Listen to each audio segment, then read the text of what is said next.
E agora vamos ao momento de meditar na palavra de Deus. Eu quero convidar você a abrir a sua Bíblia no Evangelho de Lucas, capítulo 12. A gente vai ler hoje a partir do versículo 22. Estamos aí na série de mensagens, Histórias de Jesus, no Evangelho de Lucas. Boas novas em tempos de crise. E hoje nós vamos aí meditar no capítulo de número 12, a partir do versículo 22, tratando aí do reino, da ansiedade e do salto da fé.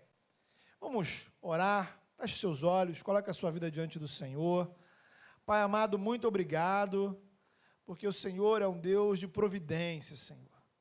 A igreja, ela não é nossa. A igreja, ela é do Senhor, e o Senhor tem sustentado, ó Deus, a tua igreja sobre a face da terra, e de modo muito particular, tem sustentado a igreja presbiteriana das águas. Te louvamos, ó Pai, porque temos a oportunidade de estarmos juntos presencialmente, juntos online, unidos, ó Deus, num só espírito, com um só propósito, que é testemunhar, que é louvar, que é buscar o Senhor. E agora, Senhor, fala ao nosso coração, que a Tua palavra chegue, Senhor, poderosa, renovadora.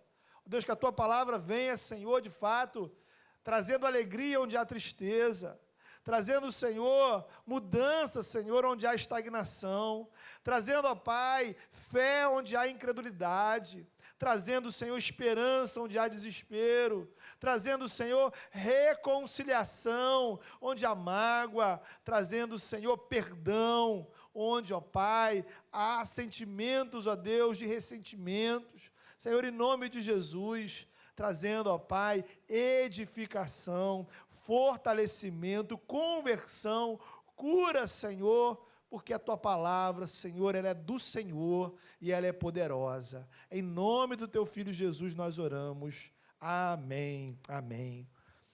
Palavra de Deus, queridos, Lucas capítulo 12, a partir do verso 22, diz assim: a seguir, dirigiu-se Jesus aos seus discípulos, dizendo: por isso eu vos advirto, não andeis ansiosos pela vossa vida, quanto ao que haveis de comer, nem pelo vosso corpo, quanto ao que haveis de vestir, porque a vida é mais do que o alimento, e o corpo mais do que as vestes.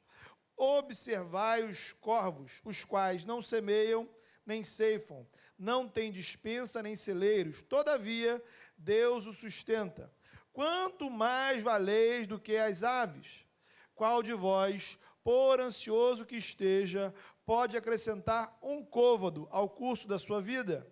Se, portanto, nada podeis fazer quanto às coisas mínimas, por que andais ansiosos pelas outras? Observai os lírios, eles não fiam nem tecem. Eu, contudo, vos afirmo que nem Salomão, em toda a sua glória, se vestiu como qualquer deles. Ora, se Deus veste assim a erva que hoje está no campo e amanhã é lançada no forno, quanto mais tratando-se de vós, homens de pequena fé. Não andeis, pois, a indagar o que haveis de comer ou beber, e não vos entregueis a inquietações, porque os gentios de todo o mundo é que procuram estas coisas, mas vosso Pai sabe que necessitais delas. Buscai antes de tudo o seu reino, e estas coisas vos serão acrescentadas. Não temais, ó pequenino rebanho, porque vosso Pai se agradou em dar-vos o seu reino. Amém.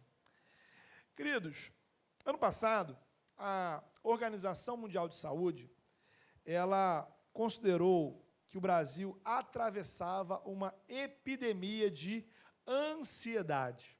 Então, veja você, que muito antes, né, de existir uma pandemia aí do novo coronavírus, nós já enfrentávamos uma epidemia de ansiedade.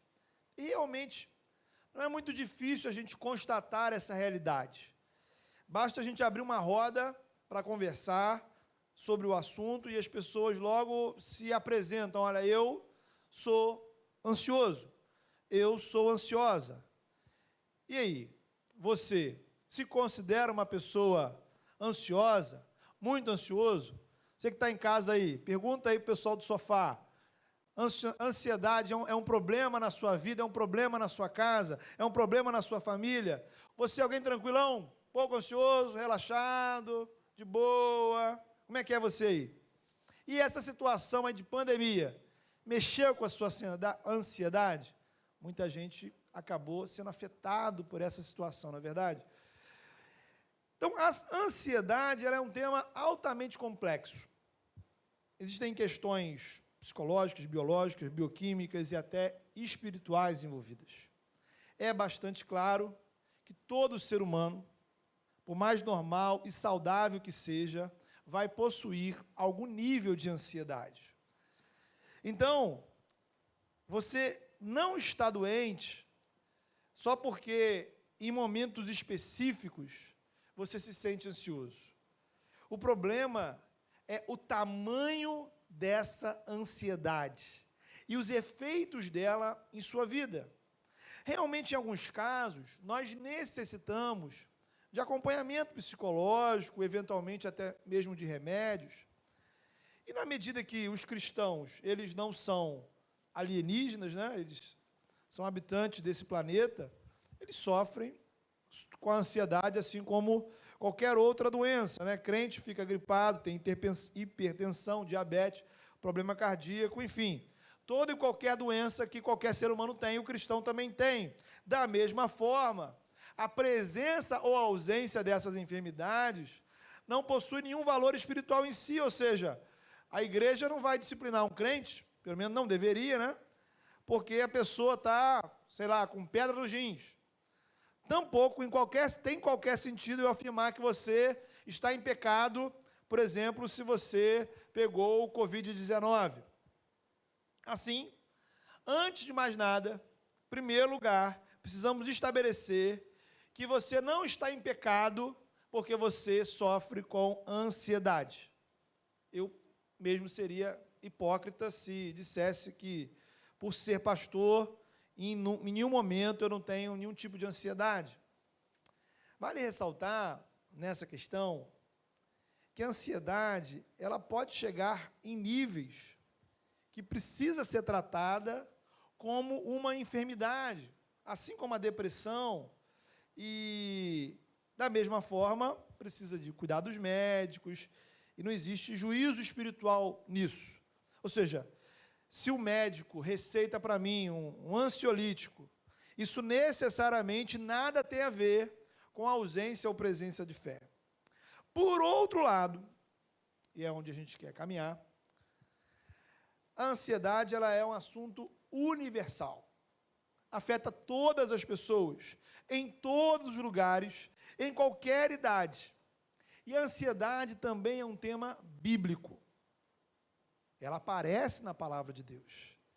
E no texto que lemos, ela foi assunto do ensinamento de Jesus. Veja, o Filho de Deus, Jesus Cristo, nos deixou uma instrução específica sobre ansiedade. Na medida que tudo que Deus registrou em sua palavra tem valor para as nossas vidas, a gente não pode pular esse texto e fingir que, bem, isso aqui não serve para a gente. É palavra de Deus para as nossas vidas. Jesus nos convida a notar, e é esse ponto que eu queria chamar a sua atenção, a relação, a conexão entre espiritualidade e ansiedade. A ansiedade, ela pode afetar o nosso relacionamento com Deus, e a maneira como vivenciamos a nossa fé influencia diretamente o nosso estado emocional, de forma positiva ou de forma negativa. Há pessoas que experimentam uma religiosidade doentia, que as deixa em um estado de constante ansiedade, angústia, medo, culpa, cobrança. São aqueles ambientes que respiram um ar intoxicado de ansiedade. Não podemos ignorar o fato de que até mesmo alguns lugares que se apresentam como igrejas, às vezes, ao invés de serem lugares de cura, se tornam centros de adoecimento emocional e geradores de ansiedade. Agora, precisa ficar claro que não se trata de um problema exclusivo dessa ou daquela igreja. Você precisa entender, e esse é o ponto central, que as suas convicções espirituais, elas afetam diretamente o seu estado emocional. Se você professa que Deus não existe, se você professa que todas as religiões são iguais, ou você acha que as igrejas, por exemplo, são apenas lugares onde pastores canalhas roubam o dinheiro das pessoas, isso vai afetar o seu estado emocional. Ou se você acha, por exemplo, que o que importa é fazer o bem, ter paz de espírito, estar em harmonia com o universo, isso vai influenciar, de um jeito ou de outro, o seu estado emocional. Ou se ainda você acredita que em Cristo, Deus já te salvou, e se para você, ou se, ao contrário, a salvação para você depende do seu esforço, das suas obras, e em qualquer momento você pode perder a sua salvação. Todas essas opiniões, todas essas convicções, elas influenciarão o seu estado emocional e, de modo específico, atuarão sobre a sua ansiedade. Veja, não existe essa possibilidade de você separar o seu estado emocional da sua visão sobre Deus. E o relacionamento com Deus influencia como você administra as suas emoções, ainda que você diga que não acredite em Deus. Essa é uma opinião sobre Deus. Mesmo quando você nega a existência de Deus, ou quando você nega, né, a importância da religião, isto é uma opinião que afetará, que influenciará o seu coração. E aí a gente olha para Jesus e vemos que o Evangelho nos aponta um caminho para a gente administrar a ansiedade. Assim a gente parte da premissa, né, já estabelecemos essa premissa, que a ansiedade faz parte desse mundo, afeta todas as pessoas. Não existe a possibilidade de nessa vida, nesse mundo, eu chegar a um momento que eu vou eliminar completamente a ansiedade. Então, não existe, eu cheguei no estado espiritual que nada mais me deixa ansioso. Isso é a realidade que viveremos lá, nos novos céus e nova terra, quando Cristo voltar. Então, assim como a gente fica doente, assim como somos pecadores, sempre teremos algum nível de ansiedade em nossas vidas. A eliminação absoluta desse problema é esperança da vinda de Jesus. Enquanto tivermos mentes pecadoras, limitadas, almas, sofreremos as dificuldades. Né? Bem, até lá, há uma boa notícia, que é o Evangelho. Porque o Evangelho nos apresenta um caminho para administrarmos a ansiedade, de forma que ela não nos domine. E esse é o ponto de Jesus no texto. Porque, veja, eu acho que é um consenso, que a ansiedade faz mal. Até hoje eu nunca conheci ninguém que chegou para mim e disse assim: pastor, olha, eu tenho orgulho da minha ansiedade. Como me faz bem ser ansioso? Você já imaginou? Veja, pastor, a ansiedade mudou a minha vida. Eu sou uma pessoa diferente. Caramba, pastor, a ansiedade é a melhor coisa que já me aconteceu. Você já imaginou alguém dizer um negócio desse?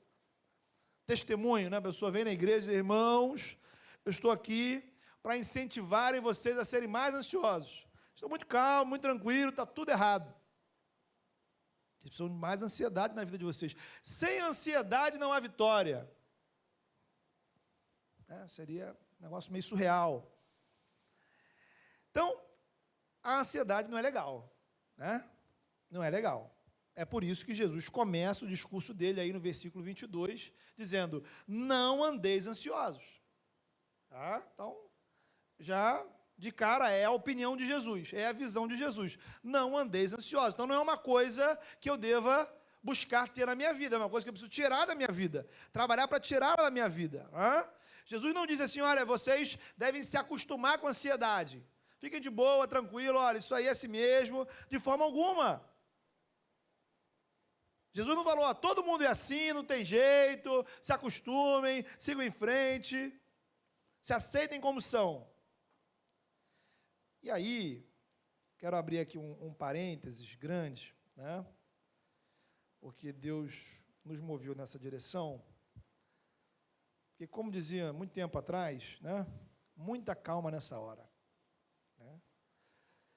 O Evangelho não é uma mensagem de autoaceitação. O Evangelho não é a mensagem para você se aceitar como é. O Evangelho é uma mensagem, é uma ação de Deus para você deixar de ser como é. É o contrário.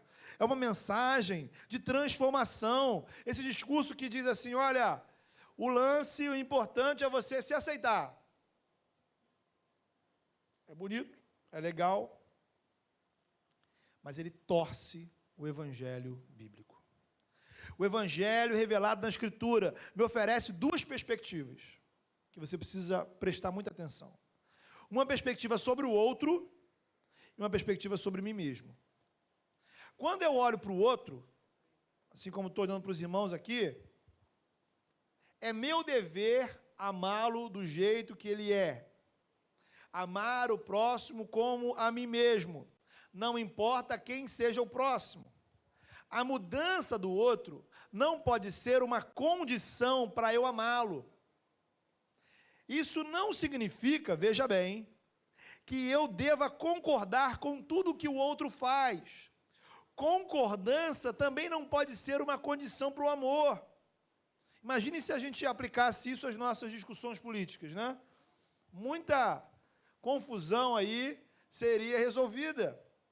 Imagine se os cristãos entendessem que eu tenho o dever de me importar com você, de te abençoar, dentro das minhas condições, claro, independentemente de você concordar comigo, teologicamente, politicamente.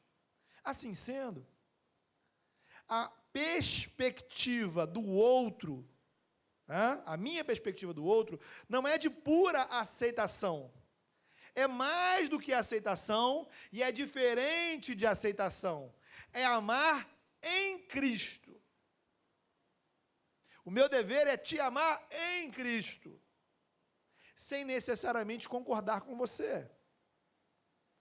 Agora, quando o Evangelho me convida a olhar para a minha vida, não existe, veja bem, guarde isso no seu coração, nada de aceitação.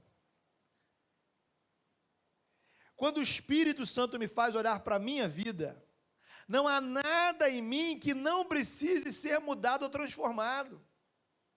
Sabe, um dos sintomas de adoecimento espiritual do nosso tempo é que as pessoas não querem mudar. Você é cristão e você acha que o que você sabe e vive do Evangelho é suficiente. Sabe, eu não sei que Bíblia que as pessoas andam lendo. Talvez possa existir aí algum livro novo adicionado na Bíblia, né? Talvez Deus disponibilizou, igual aplicativo, né? Uma versão aí atualizada, 2.0, que eu desconheço. Mas para muita gente, o Evangelho se tornou uma mensagem de aceitação e não de transformação. As pessoas confundem, veja bem, o amor de Deus por elas com a vontade de Deus para elas. Vamos lá, é óbvio, até alguém que nunca leu a Bíblia sabe que Deus ama você do jeito que você é. Então Jesus nos convida a ir ao encontro dele do jeito que somos. Mudança de vida não é pré-requisito para a salvação. Ok? A salvação requer unicamente que você creia e confesse Jesus como seu Senhor e Salvador. Pois bem, a condição para Deus te receber como filho é você crer em Cristo no seu coração e confessar nos seus lábios, com os seus lábios, que Jesus é Senhor. Agora, e aí toda atenção, ela é importante nesse momento. De Gênesis a Apocalipse, ou se eu pegar os 27 livros do Novo Testamento, ou ainda que se eu ficasse apenas com os 4 evangelhos, Mateus, Marcos, Lucas e João, em nenhum lugar você vai encontrar que a vontade de Deus é que a sua vida permaneça igual, independentemente de como esteja a sua vida. Não estou falando de vida ruim, vida boa, vida mais ou menos, vida legal, não tem gradações. Independentemente do estágio de vida que você esteja, da sua idade, da sua condição, da sua espiritualidade, a palavra de Deus para você é crescimento, mudança, transformação, renovação. Não há nessa Bíblia um lugar que diz assim, olha, você se aceita como é e está bom. Não há esse estágio, não há esse momento. Meu irmão, deixa eu dizer uma coisa para você, assim, sabe, só entre a gente. O Evangelho, ele é o poder de Deus, que transforma vidas, e a gente precisa acreditar, a gente precisa crer que o Evangelho não é apenas uma coisa legal, o Evangelho não é apenas uma coisa institucional, religiosa, uma filosofia para uma vida mais bacana, não. O Evangelho é poder de Deus, que transforma tudo na sua vida. Pode ser diferente e precisa ser diferente, e eu devo trabalhar, eu devo me empenhar para vivenciar em minha vida a mudança de atitudes. Não é uma questão de mera possibilidade, entende? Não é assim, poxa, não é que a sua vida pode ser diferente se você quiser que ela seja diferente. Não é tipo assim, ó, se você quiser mudar, você pode mudar. Se você não quiser, tá bom, pode ficar do mesmo jeito. Não é isso que Jesus fala na palavra. Quando as pessoas vão até Jesus, elas são desafiadas à mudança. Para você, o que você acha? Por que Deus derramou sobre você o Espírito Santo? Imagina, Deus colocou aí sobre a vida de toda pessoa que crê em Jesus o Espírito Santo. Para quê? Ora, Deus é Pai, Deus é Filho, Deus é Espírito Santo. O Espírito Santo é Deus derramado sobre a vida daqueles que creem em Jesus. Para quê? Será que Deus estava apenas nos dando um sinal verde para assim, olha, agora você pode fazer o que você quiser, hein? Você está salvo, beleza, segue em frente. Olha, eu estou contigo, hein? Bacana, vamos lá, estamos juntos. Será que é isso que Deus está falando para a gente? Irmãos, estamos confundindo. É uma confusão doutrinária. Justificação com santificação. Então, eu vou explicar para você, você anota aí, hein? No núcleo eu vou perguntar essa semana, já vai... Fica ligado aí. O que é justificação? É o fato de que Deus te aceita como filho e nos garante vida eterna absolutamente por meio da fé em Cristo. E independentemente das minhas obras. Assim, se você, de forma sincera, já entregou a sua vida a Jesus, você já é filho de Deus. Você já desfruta da salvação eterna. E ninguém nunca poderá tirar de você o que Deus te deu. Deus não muda o seu estado. Se você nesse momento aí, na sua casa, aqui na igreja, em qualquer lugar, se render aos pés de Jesus, você receberá dos céus a salvação, os efeitos da cruz vêm sobre você, o Espírito Santo é derramado sobre você, a graça chega na sua vida, você é selado. Isso é irreversível. Justificação acontece no momento em que cremos em Jesus e os seus efeitos são eternos. Agora, santificação é diferente. Então, santificação é Deus chamando você que já é cristão. Então, observe. Santificação não é uma discussão, um tema para quem não é cristão. Santificação não é uma obra de Deus para aquele que ainda não foi alcançado pela graça, para aquele que ainda não teve esse encontro com Cristo. Santificação é um assunto de crente. Então você que já é cristão, você já é filho e Deus te chama a viver uma mudança de vida constante, progressiva, configurar a sua vida conforme, de acordo com a vontade de Deus. A questão é, o chamado de Deus para a sua vida, o chamado de santificação, não é uma coisa que aconteceu há 10 anos atrás. Aconteceu semana passada, né? Antes da pandemia. Agora mudou. Deus não tem protocolo de mudança para santificação. Deus não muda os seus protocolos espirituais conforme mudam as circunstâncias. O mesmo Deus que te chamou à santidade no primeiro dia que você conheceu Jesus, é o Deus que te chama em santidade hoje. Meu irmão, você mesmo aí, acorda aí. Aqui não tem ninguém dormindo, deixa eu olhar aqui, entendeu? Todo mundo acordado. E aí na sua casa aí? Como é que estão as coisas? A coisa é séria, irmão. A coisa é séria. Minha irmã, meu irmão, precisamos nos empenhar pela mudança de vida. Note, nós não estamos falando aqui apenas de pecado, sabe? Porque aí a pessoa vai dizer, não, a pessoa, mentalmente, né, os crentes têm uns programas assim, mentais, né, que aí você fala uma coisa, o programa na cabeça deles, ele vai procurando pecado. Não, eu não tenho esse, não tenho esse, não tenho esse, isso não é para mim. Não é isso. Estamos falando de crescimento, mudança, transformação. Não é porque você não comete aquele pecado, esse pecado, aquele outro pecado, que a sua vida vai, tá beleza, precisa ser dessa forma. O evangelho é para você, você mesmo. Você vai parar nisso, vai ficar nisso aí a vida toda? Será que o Espírito Santo chegou na sua vida e se aposentou? Tirou férias? Será que o Espírito Santo tem mais nada para realizar na sua vida? Há um pecado aqui, queridos, que é o pecado da acomodação. Sabe, irmãos, eu confesso que me desanima. É meio desanimador ver assim, a melancolia como alguns cristãos lidam com a sua vida espiritual. Sabe, a pessoa se limita a admitir suas deficiências. Pastor, eu sou assim.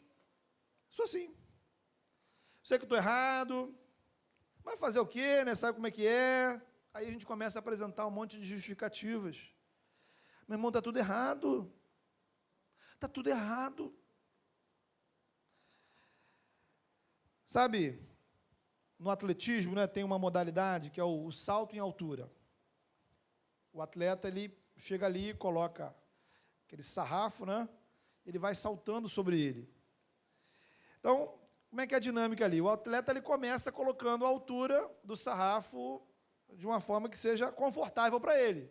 Ele começa dentro de um limite que isso aqui eu consigo saltar.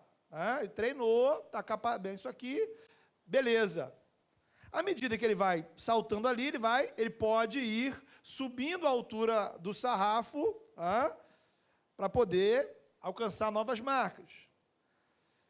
Para muitos cristãos, a vida cristã funciona assim. Ele olha as exigências do Evangelho como a altura do sarrafo. E aí ele estabelece uma altura de segurança. Essa aqui eu consigo saltar. Beleza, pronto, acabou. Saltei, nunca mais.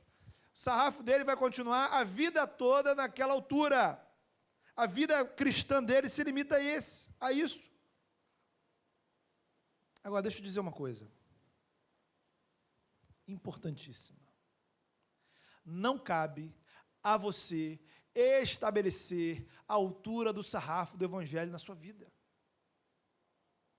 Você não é o dono do sarrafo. porque eu não sou o dono do evangelho. Quem estabelece a palavra é Jesus. E glória a Deus por isso, irmão. É para glorificar, porque a altura do sarrafo do evangelho não é limitada por essa vida mais ou menos aí que você leva. A altura do sarrafo não é limitada pela vida medíocre que muitas vezes eu levo, sabe? Eu não sei a sua. Talvez a sua vida seja melhor que a minha. Então vou falar na primeira pessoa do singular para você não ficar ofendido, tá bom? Eu louvo a Deus, porque o evangelho, ele é muito maior, muito mais amplo, muito mais profundo que essa coisa pequena que eu vivo. E isso não me diminui, isso não me menospreza, isso engrandece o evangelho, isso glorifica ele, por meio de quem são todas as coisas e para quem são todas as coisas. Glória a Deus pela grandeza do evangelho. Glória a Deus, queridos, porque o Senhor nos capacita com o Espírito Santo a saltar cada vez mais alto esse sarrafo da fé. Deus não deu apenas uma forcinha, Deus não me deu apenas um tapinha nas costas quando eu entrei na igreja, vai lá, meu irmão. Deus me deu o Espírito Santo dele. Em Cristo recebemos graça para saltar mais longe, para saltar mais alto, na santidade, no compromisso com o reino. E aí, todos os dias, as misericórdias do Senhor se renovam diariamente. Foi a minha oração hoje quando eu cheguei aqui na igreja. Senhor, obrigado, porque as tuas misericórdias se renovam a cada manhã. Mas não é uma coisa assim, de todos os dias, sabe? É uma coisa especial cada dia.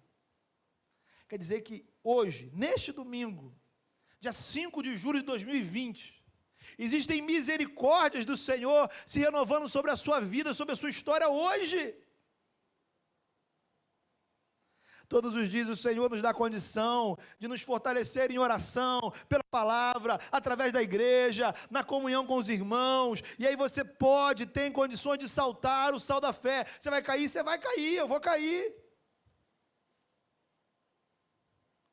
E aí você percebe que você está bem abaixo do que Deus designou. Mas aí, nessa hora, você precisa dizer aleluia, porque você pode ser levantado, porque o Senhor te ama, a despeito das suas quedas. O Senhor nos ensina na palavra. Isso não é para me acomodar. Ele me ama, do jeito que eu sou, mas Ele me chama a viver uma vida diferente do que eu tenho vivido.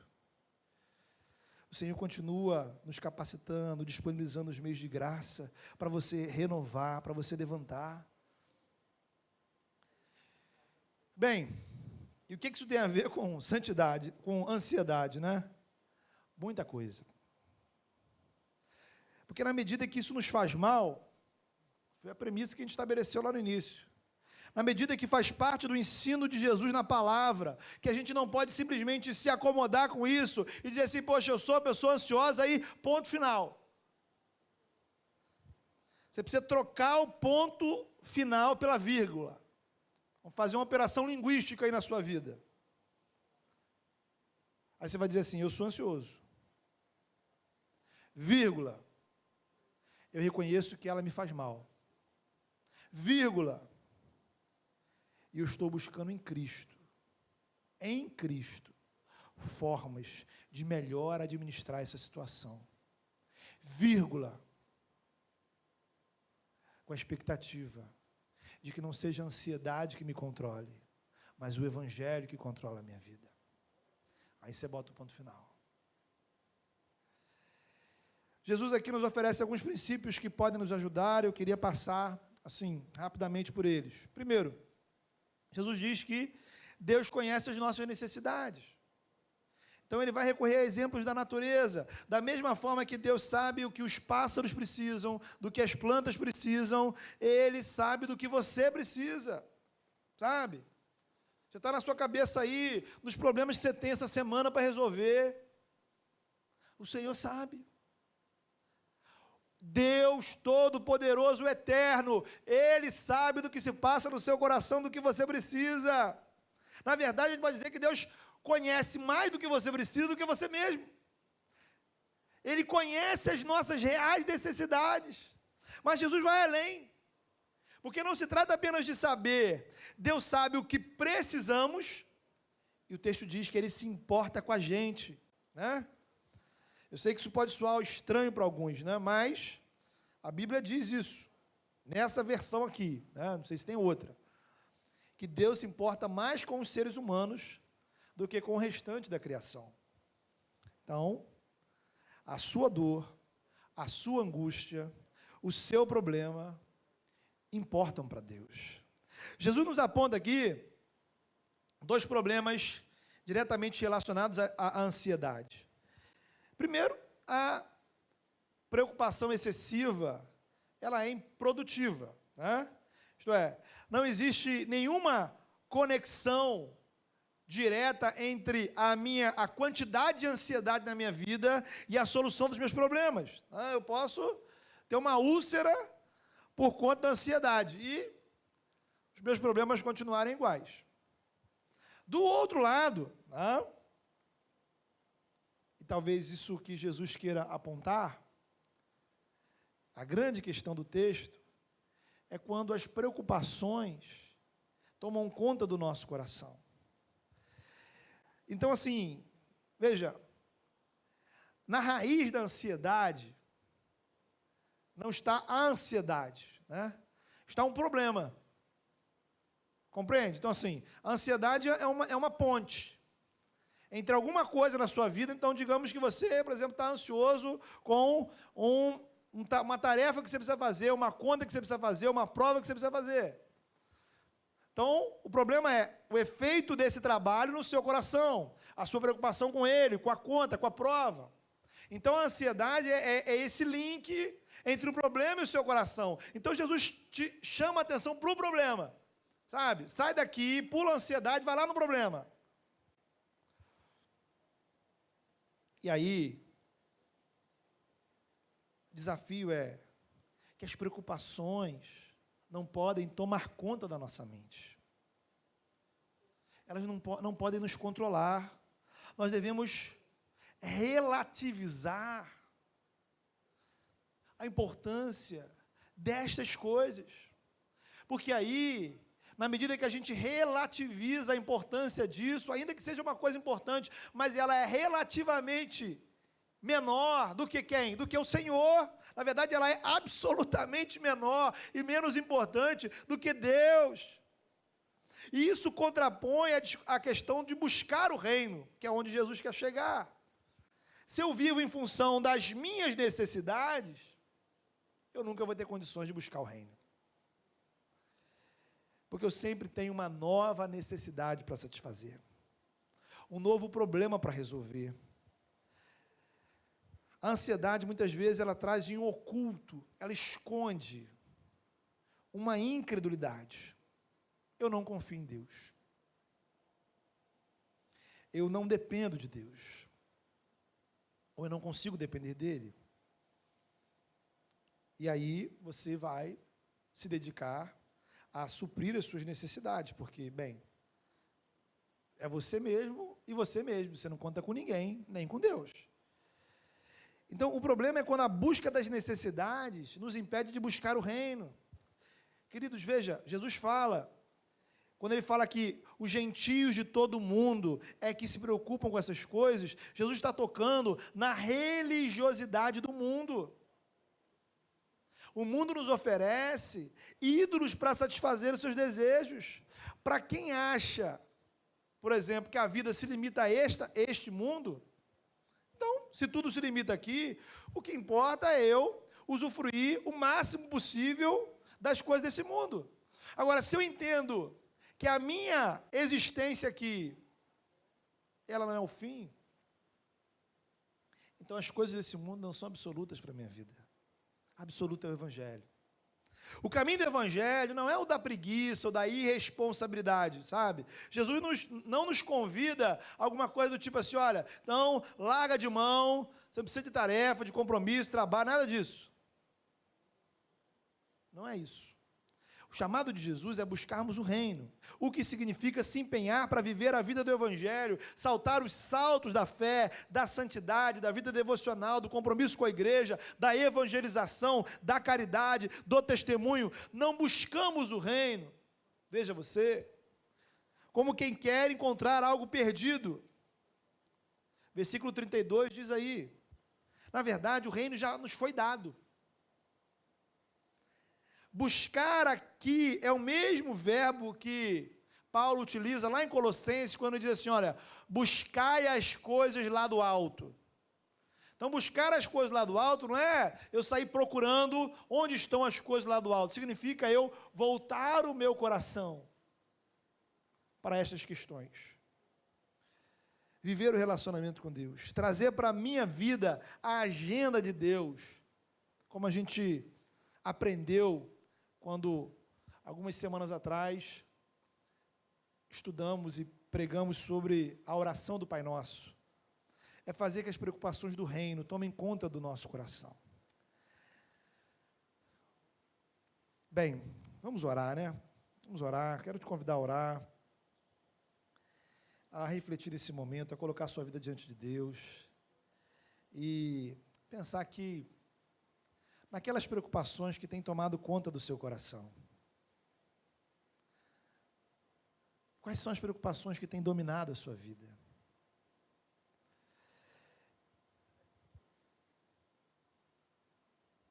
Será que, dentro das suas preocupações, existem preocupações relacionadas ao reino de Deus, à sua comunhão com Deus?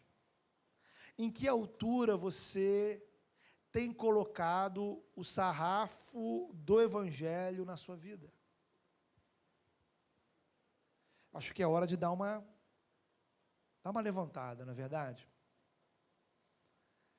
Talvez esteja na hora de você trocar o seu padrão de exigência pelo padrão do reino.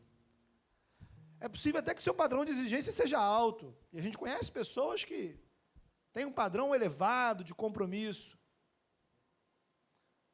mas independentemente do seu padrão, ele é inferior ao padrão do Evangelho. E o nosso padrão é o Evangelho. Glória a Deus por isso, porque a vida que Deus tem para mim, a vida que Deus tem para você, ela é para além do que você entende, do que você calcula. Glória a Deus, porque Deus te capacita aos saltos da fé. E glória a Deus, porque quando a gente cai, e talvez você no seu coração pense assim, poxa pastor, mas eu já coloquei lá em cima e eu me arrebentei. Deus fala para você que Ele te ama. O amor dele por você não mudou em nada. Ele continua te amando exatamente igual. Mas Ele continua também te chamando a se levantar. Ele tem cura para as suas feridas. Ele tem remédio para as suas dores. Ele tem um chamado para a sua vida. Deus amado, glorificamos o Teu nome, Senhor. Toda a glória, toda a honra ao Teu nome. Porque não foi a igreja que inventou o Evangelho, Senhor. A igreja faz parte. Não foram homens, ó Pai, não foi o mundo, não foram as nossas mentes, ó Deus. Em nome de Jesus, ó Pai, nos perdoa. Nos perdoa porque muitas vezes estamos completamente acomodados. Muitas vezes, ó Pai, estamos, ó Deus, limitando o Evangelho, Senhor, a essa coisa medíocre que a gente vive. E a gente reconhece, a gente confessa, Senhor, a mediocridade da nossa espiritualidade, a mediocridade do nosso compromisso com o Senhor. Ó Deus amado, em nome de Jesus, que o Teu Espírito Santo, que habita em nós, nos impulsione a saltos maiores, ó Deus. Saltos de santidade, saltos de fé, saltos, ó Deus, de uma vida aos Teus pés, de uma visão mais ampla do Teu reino. Aqueles, ó Deus, que talvez ainda não tiveram, Senhor, esse encontro com o Senhor, mas sentem-se, ó Pai, tocados pelo Teu Espírito Santo, que nessa hora, Senhor, o Senhor os conduza, Senhor, a confessarem Cristo como o seu Senhor e Salvador. Que Cristo venha, Senhor, reinar nesses corações. Que eles se sintam, Senhor, amados como são. Que fique claro nos seus corações, ó Pai, que a mudança não é uma condição para irmos ao seu encontro. O Senhor nos recebe como somos. E os efeitos da salvação, ó Pai, são eternos e irreversíveis, ó Deus. Nada nem ninguém nunca nos separará do Teu amor. Mas o Teu chamado para a gente, Senhor, é constante. E o Senhor nos chama e nos capacita. Não há nada que o Senhor nos peça para fazer, que o Senhor não nos dê condições para fazer.